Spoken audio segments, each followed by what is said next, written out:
everyone and welcome back to Lucky Loaders 15, where I'll be giving you 4 selections for tomorrow's racing. But before we get into them, let's quickly just reflect on how our tips performed today. In the end, we just came out with a very small loss, as we did have a winning nap at Brighton with Hooves Like Jagger. Absolutely romped home in the end for Holly Doyle and Tony Carroll, and it was a good ride by Holly.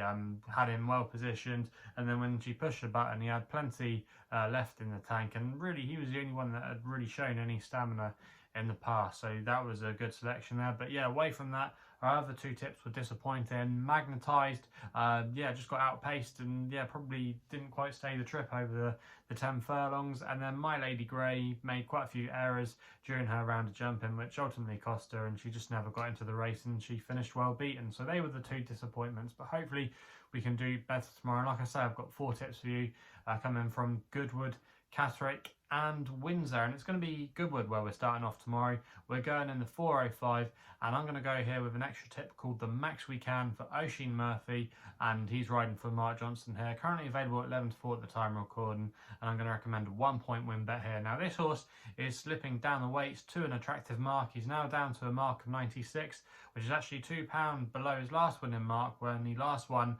earlier this season on his seasonal reappearance at Musselburgh. Obviously that was a good effort that day, but ever since then he's been a little bit in and out. He can be a hard horse to catch right. He doesn't win very often. However, I think in this field tomorrow he does have a chance, and I think some of the others have got question marks. Now this horse is a previous course and distance winner when he won this race a couple of years ago, back in 2019, and he always seems to run well in September. He's posted a few good efforts at this time of year in the past. He finished second in the Cesarevic trial behind Ocean Wind last year, who I thought was a good thing for that race, but ultimately didn't get to run in it because Rogers Hill didn't make the entry. But Themaxwecan, he can do well at this time of year when he's been given a chance by the handicapper, running well through the summer, and he's going to have the conditions in his favour tomorrow. He's going to have quick ground. It's really key to him, that quick ground. He normally excels on it.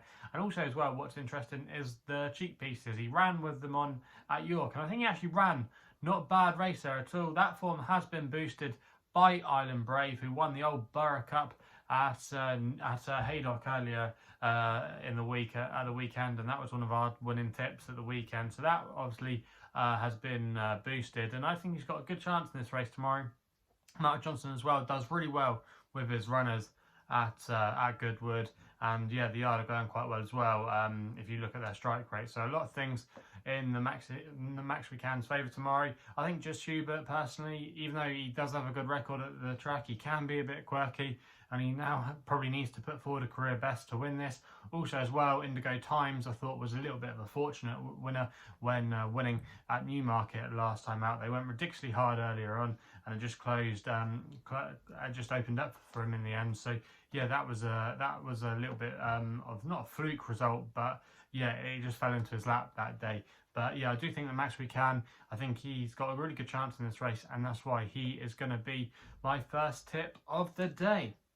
We then go to my next best, which runs in the 435 at Goodwood. The next race there, 6 furlong sprint, and I thought Touchwood here could be the one for Will Buick and Charlie Hills. Now Charlie Hills' team are in a little bit better form, and this horse is currently available at the time of recording at 5-2, and I'm going to recommend a 1-point win bet here. Now this horse, Touchwood, I think he might be able to handle the track better than most of these runners tomorrow, because if you actually look at a lot of the rivals, they've not run on this kind of track, an undulating downhill track. I think it could catch a few of them out, and Touchwood has been performing incredibly, especially on his latest run at Brighton, which was a good effort. The pair, Endowed and Touchwood, Endowed that won the race, the pair of them were miles clear of the rest that day, and it was a really good effort. Now he's going to be running off the same mark here, and I think that's definitely a workable fact for him, because I do think he could still have a few pounds to eke out. He gets a 3-year-old allowance here as well, and he could have the race nicely set up for him tomorrow. I imagine Mark Johnson's horse will like to go out in front,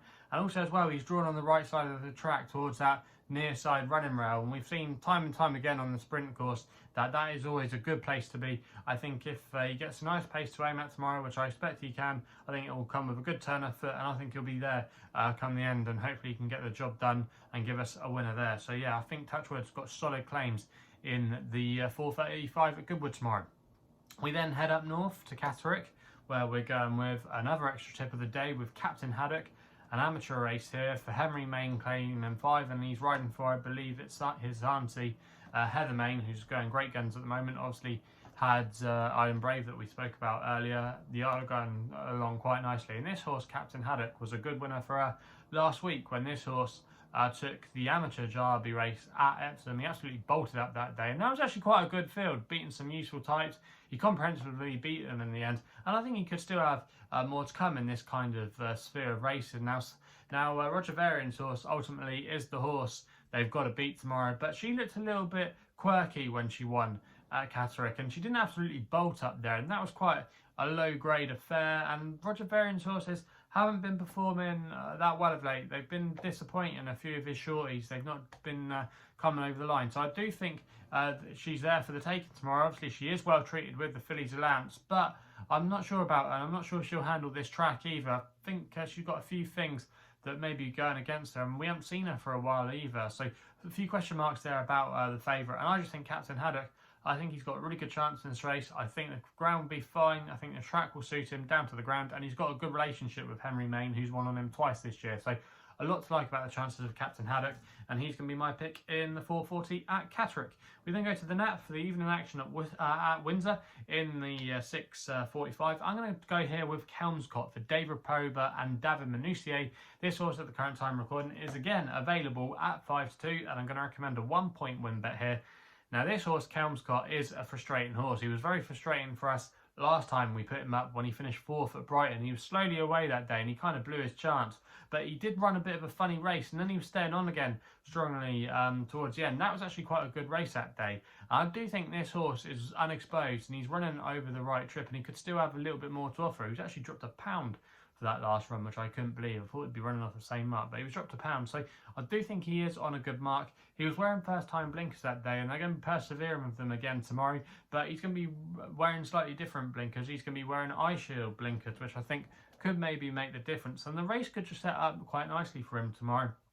You're going to have Michael Bell's horse likely to make the run in.